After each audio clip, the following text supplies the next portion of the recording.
Hey everyone, and welcome to another Explainer. Today, we're investigating the fascinating puzzle pieces that make up the daily reality of the United States. I mean, it's a country with a massive global footprint, but when you zoom in close, what really drives the people who live there? What are the shared norms, the traditions, and the values that actually define their society day to day? This leads us directly to a core question, right? What exactly is American culture? Trying to define the culture of such a massive, sprawling nation is highly complex, but honestly, trying to piece it together is incredibly revealing. It impacts absolutely everything, from how people introduce themselves on the street, to the unspoken rules they follow, to the very society they built. Okay, let's dive into this. 340 million. The current population of the United States is around 340 million diverse individuals.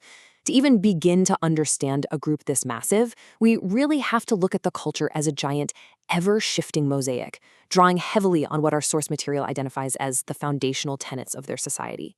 So, our explainer today is going to take us on a macro to micro journey through 5 areas. We'll start big with the melting pot, then move into core values and beliefs, etiquette and body language, the concept of time, and finally, down to the specifics of social fabric and daily life.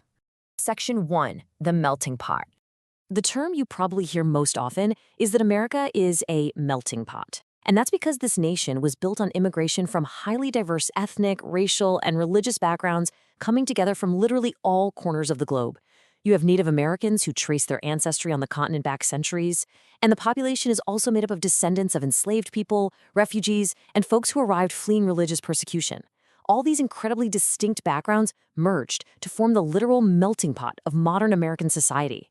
And because of this deep, complex history of global immigration, the cultural diversity is just staggering. To put that into perspective, the U.S. Census Bureau actually estimates that over 300 languages are spoken across the country today. Over 300. And this brilliantly illustrates a genuinely surprising, almost ironic fact. The U.S. actually has no official national language. While English is absolutely the predominant language taught in all schools and universities, on a federal government level, there literally isn't one mandated language.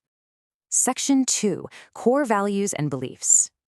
Zooming in on the mindset of the culture, our sources show that American society fiercely protects what they call basic freedoms. We're talking about freedom of speech, religion, the press, the right to assemble, and to petition the government. These aren't just laws written on a piece of paper. They are deeply cherished societal pillars, and they function right alongside a strong sense of patriotism, where national symbols like the American flag are highly respected and prominently displayed on both public buildings and private homes. Paired with those freedoms is a massive cultural emphasis on individualism. There's a deeply rooted belief here that your own success is determined by you, and you alone. Hard work, self-reliance, and entrepreneurship are valued above almost all else. Private enterprise and building your own business around a new product or service, that is fiercely encouraged by the society, rather than discouraged.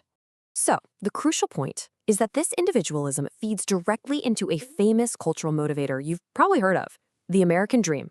It's this ingrained belief that through independent effort, you can achieve financial stability, home ownership, and ultimately live a better life than the generations before you. It's an intangible concept, sure, but it is the ultimate foundational puzzle piece of the American mindset. Section 3. Etiquette and body language. So, how do Americans act in their daily interactions? Well, when they meet, formality depends heavily on the setting. Formal greetings rely on titles. Most Americans have 3 names, first, middle, and last. In strict or formal settings, or when you just don't know someone, using Mr., Miss, Sir, or Ma'am is totally standard. Informally, or after an introduction, jumping to a first name followed by a firm handshake is the norm. But keep in mind, unlike in some other cultures, immediately hugging or kissing a stranger on the cheek is generally frowned upon and considered pretty unusual. Nonverbal communication is just as specific, demanding strong eye contact and good posture. But perhaps the most uniquely American trait of all is the habit of smiling at complete strangers in public. While in many other global cultures this might be viewed with deep suspicion, in America, flashing a smile and saying hello to someone you don't even know is simply considered polite. Section 4. The concept of time. If there is one single idiom that anchors the American cultural obsession with efficiency and speed, It's this phrase right here. Time is money. The pace of life in the U.S. is incredibly fast, especially in business settings where quickness and efficiency are prized above almost anything else. Now, what's really interesting about this slide is how that time is money mentality translates directly into daily expectations. Strict punctuality is an absolute requirement in business and education.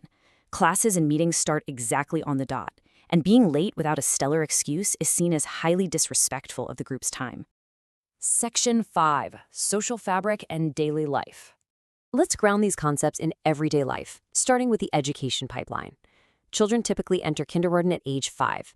This feeds into the public K-12 system, which continues all the way up through the 12th grade of high school. Now, it is important to impartially note that this public system is largely funded by local and state taxes.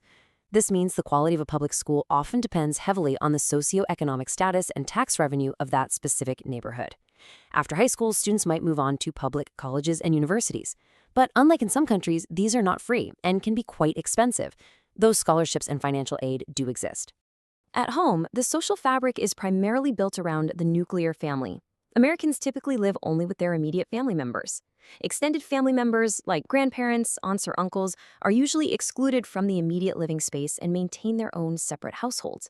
Additionally, raising a family in this fast-paced environment often requires a dual-income household, meaning both parents typically work and share responsibilities like childcare. Let's move to regional variations and see how this builds on the idea of such a vast country. Climate and geography heavily dictate daily fashion here. In a region like Texas, you might commonly see cowboy hats and boots, whereas in a major business hub like New York City, business suits are standard. But across the board, the general American casual uniform is pretty universal: jeans, sneakers, and baseball caps.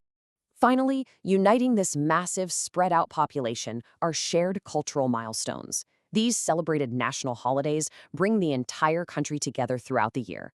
You have events like Thanksgiving, which involves family gatherings and traditional meals, Independence Day on the 4th of July, and days honoring historical figures and the military, like Martin Luther King Jr. Day, Memorial Day, and Veterans Day. These are the shared traditions that really reinforce the national identity amidst all the diverse subcultures. We've looked at the melting pot origins, the fierce individualism, the precise etiquette, and the daily social fabric. So I want to leave you with this final provocative thought. With such a fast-paced, individualistic melting pot of 340 million people, how does this cultural blueprint shape the way Americans communicate and do business with the rest of the world? It's a fascinating puzzle to consider the next time you interact across cultures. Thanks so much for joining me on this explainer, and as always, keep questioning the world around you.